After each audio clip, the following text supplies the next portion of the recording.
All right, strap yourselves in for a deep dive into one of the most infamous events in American history. We're talking, of course, the JFK assassination. And we're going way beyond the usual headlines. We've got some excerpts from the fourth decade, a whole research journal dedicated to the JFK assassination. So, we're not messing around. No, sir. We're talking witness statements, challenges to some big books on the assassination, even some theories about mind control. Mind control. Okay, you got my attention. Yeah. So where do we even begin with something this big? Well, the mission of this deep dive is to help you sort through all the claims and evidence. You can, maybe come to your own conclusions about what really happened. Sounds good to me. Let's do it. Okay, so let's start with a question that's fueled countless conspiracy theories. What happened to President Kennedy's body between Parkland Hospital and Bethesda Naval Hospital? Oh, we're jumping right into the deep end, huh? All right, I like it. Well, one of the articles here looks at that very question. Right. It analyzes accounts from people who were present at both locations. Okay, so doctors, nurses, that sort of thing. Right, and even a close friend of JFK's, Dave Powers, he was actually on Air Force One with him that day. Wow. Being that close to JFK, Powers seems like a pretty solid source, you know? You'd think so, and he's adamant that there was a continuous chain of possession of the casket. No chance for tampering or any funny business. But wait a minute, isn't that the whole point of all these theories? That something did happen to the body. That's where it gets interesting, because then we have witnesses at Bethesda, people like Aubrey Reich, Commander Humes, Paul O'Connor, and Captain Stover, all claiming they saw a body bag. Hold on, a body bag? Didn't you just say Powers insisted there wasn't one? Exactly. And to add another wrinkle, they didn't use a body bag at Parkland, so where did it come from? That's weird. The article argues that if this were a trial, a juror would probably believe those Bethesda witnesses. I mean, they were the ones directly handling the body. Makes sense. They were actually right there. Right. O'Connor even had to unzip the body bag to prep the body for the autopsy. There's also a Secret Service receipt for a shroud that was used to cover the body in transit. A shroud. So maybe that's what they're referring to, not an actual body bag. It's possible, but it definitely adds weight to the idea that something wasn't quite right. Okay, so conflicting accounts, unanswered questions. Yeah. Does that mean someone actually tampered with the body? And if so, why? It's hard to say for sure, but it does cast a shadow of doubt on the official narrative, wouldn't you say? Oh, absolutely. Seems like every answer just brings up more questions. And speaking of answers and questions, have you heard of the book High Treason? It's by Harrison Livingstone and Robert Groden, and it actually argues against the theory that JFK's body was altered. So they're on the side of the official story then. Not necessarily. What's strange is they actually use Dave Powers' account to discredit the body alteration theory, but then they go on and acknowledge the Bethesda witnesses who contradict Powers. Wait, what? So which is it? Are they with Powers or against him? That's the inconsistency. The article criticizes Livingstone for basically making Powers disappear from the narrative when it's convenient for his argument. Makes you wonder about his motives, right? Yeah, for sure. It's like we're dealing with all these contradictions and inconsistencies, like a puzzle where the pieces don't quite fit. That's a great analogy because that's exactly what researchers are dealing with, trying to piece together all these accounts and claims and evidence. All right, moving on from the body debate. There's this crazy story from Lieutenant Colonel Daniel Marvin. He claims that he and another Green Beret infiltrated a mafia family back in 1964. Oh, yeah. It's a pretty wild tale. Marvin says he met the Don's son in a bar, they talked about hits, and he even had to swear a blood oath. Wow, hold on. That sounds like something straight out of a movie. Mm. But wait, wasn't the mafia one of the suspects in the JFK assassination? Could there be a connection here? That's definitely a question worth asking. But there's a counter-argument from Dennis E. Bishop, who says he finds Marvin's story totally unbelievable. He suggests that maybe the whole infiltration was authorized by Marvin's superiors. So is it a true story or a made-up one? What do you think? Well, Marvin really defends his account. He even talks about his psychology and background, trying to explain why he'd put himself in such a dangerous situation. He says he's always been drawn to danger, that he sees the world differently than most people. All right, so that's Marvin's side. But is there any proof to back up his claims? It's tough to say. We have to weigh the evidence, consider where it's coming from, and be open to the possibility that even far-out stories might have a grain of truth. It's like that saying, truth is stranger than fiction. Yeah. Well, speaking of truth, let's move on to Alexander Cockburn. He was a well-known journalist who actually defended the Warren Commission's lone gunman conclusion. Yeah, and Cockburn was a respected voice, especially on the left, so his opinions carried a lot of weight. Makes sense. But this article claims he made some serious mistakes in his analysis of the assassination, full of factual errors and, like, twisting the facts to fit his narrative. That's right. It mentions a researcher named Hal Verb who called out Cockburn publicly on his lack of credibility when it came to key evidence and witness accounts. So even authoritative figures can get things wrong, especially with something this complex, I guess. Exactly. And it highlights the importance of being critical of everything we read and hear, even from sources we tend to trust. For sure. Makes you realize how crucial it is to get information from multiple sources. Couldn't agree more. And to illustrate, one of Cockburn's errors was about a newsreel capturing the assassination. He dismissed the idea that there could have been two versions of it. Oh, wow. So not just any old detail. This is about the visual record of the event. Right. But Verb pointed out that even the Warren Commission had access to two different versions of that same newsreel. It's like Cockburn was cherry-picking evidence to back up his view. That's not good. What other info might he have overlooked or gotten wrong? Well, he also made some questionable claims about Oswald's political beliefs and motives. He pretty much wrote off everyone who knew Oswald as either unreliable or politically motivated. Seems like a pretty broad brush to paint with, right? Yeah, kind of dismissive, like he's trying to oversimplify a really messy situation. It raises a good question. Can we ever really know someone's motivations? Especially in a case as murky as this one. Good point. So, conflicting accounts, questionable evidence, potentially biased interpretations. Where do we even go from here? Well, let's shift gears a bit and look at Harrison Livingstone's take on mind control. But he's not talking about literal mind control, more like a force that's shaping the research and media coverage of the JFK assassination. That's interesting. What do you mean by that? He says this mind control operates on two levels. Within the research community, there's too much focus on tiny details and a fear of questioning established authorities. So he's saying people are missing the forest for the trees. Exactly. And then in the media, Livingstone points to pack journalism. That's when everyone reports the same story without really digging deeper. He also mentions suppression of opposing viewpoints and a focus on tearing down conspiracy theories. That's disturbing. So even the info we think is objective could be influenced by these agendas. That's his argument. And he has some examples too, like the 1994 COPIA conference. COPE? Yeah, it stands for the Coalition on Political Assassinations.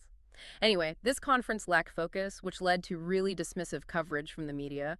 Livingstone also mentions how Oliver Stone's film JFK, the JAMA articles, and Gerald Posner's Case Closed all contributed to this pushback against conspiracy theories. So he's saying these events are all connected to a bigger effort to control the JFK narrative. That's his point. It's a pretty thought-provoking idea, isn't it? Yeah, that makes you think twice about what you think you know. And for you, the listener, it raises a question. Are we all susceptible to this mind control? Are our opinions really our own, or are they shaped by outside forces? Wow, that's a heavy question. Definitely something to ponder as we continue this deep dive. Let's move on to some evidence that directly challenges the official story. What better place to start than the Zapruder film? Probably the most famous piece of evidence in this whole case, right? Right. And there's an analysis by Alan R.J. Eaglesham. He has a PhD and took a very scientific look at the film. He also looked at the Nix film and the Muchmore film, and he found something interesting. Hold on. Multiple films of the assassination? I didn't even know about that. What did he find? In the Muchmore film, there are two frames where JFK completely disappears. And this happens at the same moment that eyewitnesses say he fell across Jackie's lap after the fatal headshot. Whoa. Disappearing frames in the most famous film of the assassination. Exactly. And the collapse isn't in the Zapruder film. So, was it tampered with to hide evidence that didn't support the single shooter theory? If that's true, that's huge. It means what we've all seen as, like, the definitive proof could be fake. This brings us back to Livingstone's point about the media. Even with potential evidence of tampering, the Zapruder film is still shown as undeniable proof of the lone gunman theory. It's a powerful reminder that even visual evidence can be manipulated. Okay, lots to think about there. Now, let's talk about Lee Harvey Oswald himself. Could he have been a patsy? That's a question that's never been truly answered. We have an analysis by Hal Verb here. He looked at what Oswald did and said and found some pretty interesting stuff. Okay, I'm curious. What makes you think he could have been a patsy? Well, there are three incidents that stand out. The first is Oswald's outburst at the Soviet embassy in Mexico City. He practically predicts the assassination, saying, "It's all going to end in tragedy." That's creepy. Almost like he was trying to draw attention to himself. Then there's Fidel Castro's account of when Oswald visited him. Castro describes Oswald's threat to kill Kennedy as very theatrical, almost like he was putting on a show. So not a genuine threat, but a performance. That's a curious detail for sure. And the last one is Oswald's encounter with the FBI in Dallas. He flat out declares himself a Trotskyite communist. Trotskyite. Refresh my memory on that one. It's a far-left ideology focused on international revolution. So basically he was going out of his way to look suspicious. Right. When you put it all together, it looks like Oswald was painting himself as a dangerous and unstable guy, the perfect patsy. That's a chilling thought. Was he manipulated or coerced into playing that role? That question leads us to our final deep dive for this part. Robert E. Webster. Okay, who's Webster? His story is interesting because it mirrors Oswald's in a lot of ways. Okay, I'm all ears. Webster was an American, just like Oswald, who defected to the Soviet Union back in 1959. They were both seen as loners, nonconformist, both offered their technical skills to the Soviets, and both had connections to potential CIA fronts. Hold up, those are some seriously specific similarities. That can't just be a coincidence, can it? Right. That's what makes this theory so intriguing. Could they both have been subjects of MKultura? MKultura. That's straight out of a conspiracy theory. What is it exactly? MKultura was a real CIA program that explored mind control. They used hypnosis, drugs, sensory deprivation, you name it. We still don't know the full extent of its effects on the people involved. So you're saying that Oswald's defection, the assassination, even his behavior leading up to it, could all be traced back to MKultura. That's a wild theory. It is, but it's not impossible. And Webster's case makes it even more compelling. He had the same nonconformist tendencies, the same willingness to turn against his country, the same intelligence agency connections. It's like something out of a spy novel. We're going to have to dig into this MKultura thing and see where it leads. Makes you wonder just how deep this rabbit hole goes, right? No kidding. MKultura, the mafia. It's getting pretty shadowy. Yeah. So how exactly does MKultura tie into Oswald and Webster? Well, the article talks about some really disturbing aspects of MKultura, suggesting that people could be programmed to do things against their will and have no memory of it afterwards. So, you're suggesting that everything Oswald did from defecting to the assassination could have been because of mind control. It's a scary thought, for sure. And Webster's case just adds to that, with those same nonconformist behaviors, that same willingness to betray their country, the connections to intelligence agencies. But hold on. Programming someone to kill the president, wouldn't that be way too risky for something like MKultura? That's the thing about MKultura. The methods were designed to be subtle, undetectable, make the subject think they were acting on their own. That's mind-blowing. Something like that could actually exist, and it might be connected to JFK's assassination. This is where critical thinking comes in. We have to really look at the evidence, think about motives, and, be open to even the most out there theories as long as they have some basis in reality. Okay, so critical thinking caps on. Let's look at the evidence. The article focuses on Oswald's time stationed in Etsugi, Japan. What's so special about Etsugi? Well, Etsugi was a major hub for MKultura. It puts Oswald in the right place at the right time. Wow. So he wasn't just randomly stationed there. That's a pretty big coincidence if it's just a coincidence. And there's more. During his time at Etsugi, Oswald just disappeared sometimes. No contact with his unit. Like when AWOL. Exactly. And those periods of isolation could have been the perfect opportunity to program him, mold his behavior, plant the seeds for his defection, and maybe the assassination. That's a pretty dark picture. Definitely different from what we've heard in the mainstream narrative about Oswald. Now, back to Webster.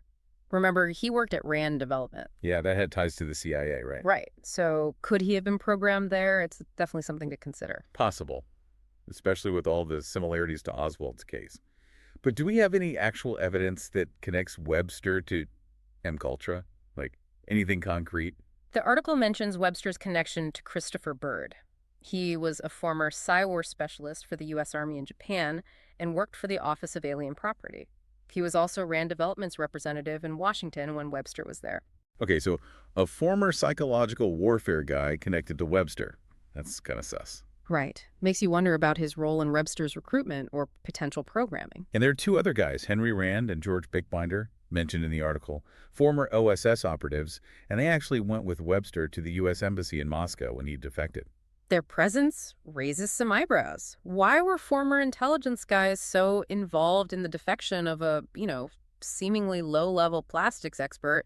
Something doesn't add up. It's like a puzzle with more and more pieces, but no clear picture yet. And here's another piece. Rand Corporation, the parent company of Rand Development, was openly interested in mind control and hypnosis for, well, spying. They even published a report in 1958 pushing for the use of hypnosis in intelligence operations. So Webster worked for a company that was researching mind control. That's a pretty direct link. It is. And that report connects Rand Corporation to the actual techniques used in MKUltra. It suggests that Webster might have been a subject of their internal mind control experiments, maybe even before he defected. This is getting more and more unsettling. Oswald and Webster, similar behaviors, both defecting, both connected to CIA-linked groups, and those groups are interested in mind control. It's a pattern that can't be ignored. Could there be a link between these two cases, maybe through MKUltra? And could that link extend to the JFK assassination? Those are big questions. It's hard to even wrap my head around it all. It's good to stay open-minded while still looking at the evidence. The article ends by talking about Webster's feat and the potential long-term effects of MKUltra. It mentions Frank Camper's book, The MKUltra Secret, which describes some pretty awful things that happen to subjects. Like what kind of awful things? Give me an example. Think paranoia, depression, delusions, even complete mental breakdowns. It's a sad look into the dark side of MKUltra, and it suggests that even if someone willingly took part in the program, the damage could be way worse than they ever imagined. Makes you think about the whole ethical side of this, right? Even if these techniques could be used for good, the potential for abuse is terrifying. Absolutely. And that brings us right back to JFK. If Oswald and Webster were both products of MKUltra, the assassination itself could have been orchestrated, at least partly, through mind control. Wow, that's a heavy thought. If it's true, it changes everything about how we see this event. It's important to say we're not presenting this as absolute fact. We're just exploring possibilities, connecting the dots, and encouraging you, the listener, to think critically about what you hear and read. I appreciate that.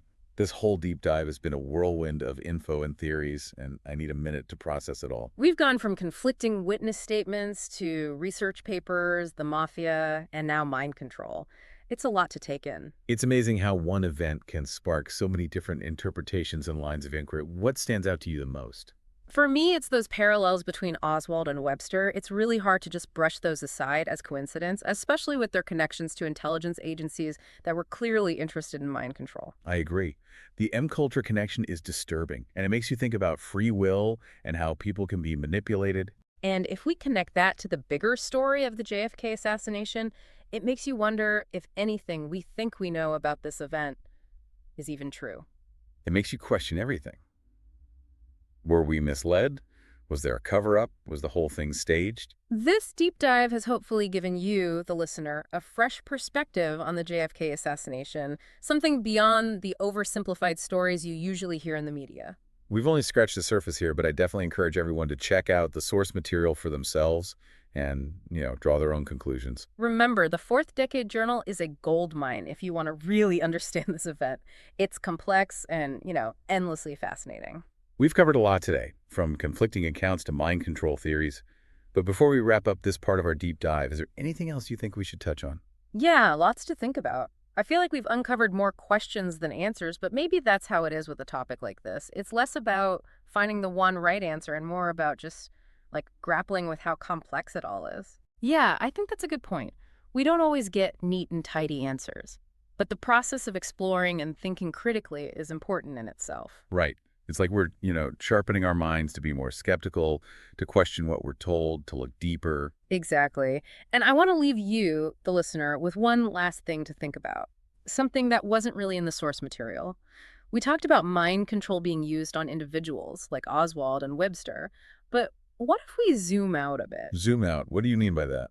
What if the manipulation went beyond just individuals and targeted the whole narrative around the assassination? Whoa! Hold on.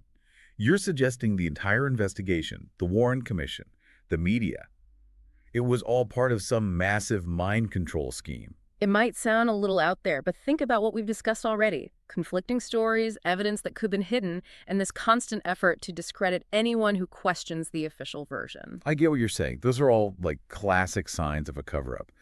But to call it mind control seems like a stretch, doesn't it? Maybe it wasn't just about hiding the truth, but about planting a specific story in people's minds.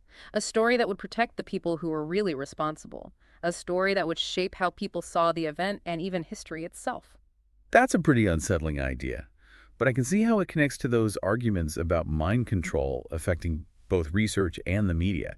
It's like manipulation on a huge scale, using propaganda and playing on our need for simple answers. Exactly. It makes you ask, are we, the people who are reading and listening, are we just pawns in some big game? Are our thoughts being controlled without us even knowing it? That's getting pretty deep. Yeah. Makes you question how we understand reality. I'm not saying it's definitely the case, but it's a possibility worth considering. Remember, the JFK assassination wasn't just a historical event. It was a national trauma. And unfortunately, trauma can be exploited for manipulation. That's a really interesting point. It makes this conversation about JFK so much bigger than just trying to figure out who did it. It's about understanding the forces that shape how we see the world, and how vulnerable we are to those forces, especially when things are chaotic or uncertain. You got it. We can't just look at the physical evidence. We have to think about the psychological side, too. How our minds work, how our beliefs are formed, and how easily those beliefs can be manipulated. This has been a lot to process. We've talked about conflicting accounts, evidence, media bias, and now mind control theories. What are your final thoughts for our listeners who were probably just as mind blown as I am? I hope this deep dive has given you some new ways to think about the JFK assassination. It's definitely not a closed case. There are still so many unanswered questions, but maybe the most important thing to remember is this. Don't accept simple answers. Question everything. Dig deeper. And most importantly, be aware of the things that might be trying to influence how you see the world, both the past and the present. Those are wise words, especially today. Thank you for sharing your expertise with us. It's been really eye-opening. You're welcome. The search for truth is a journey, and everyone should keep exploring, questioning, and forming their own opinions. To our listeners, if you're feeling that JFK curiosity, check out the source material, especially the Fourth Decade Journal. It's full of different perspectives on the assassination. And remember, critical thinking is your best friend when trying to make sense of all this. Use it to form your own conclusions. Well, that wraps up our deep dive into the JFK assassination. It's been a wild ride, for sure. But hopefully you all come out of this more informed, more curious, and more ready to question the stories we're told. Like we always say, stay curious, keep learning, and never stop searching for the truth. Thanks for joining us. We'll be back next time to explore another fascinating part of history.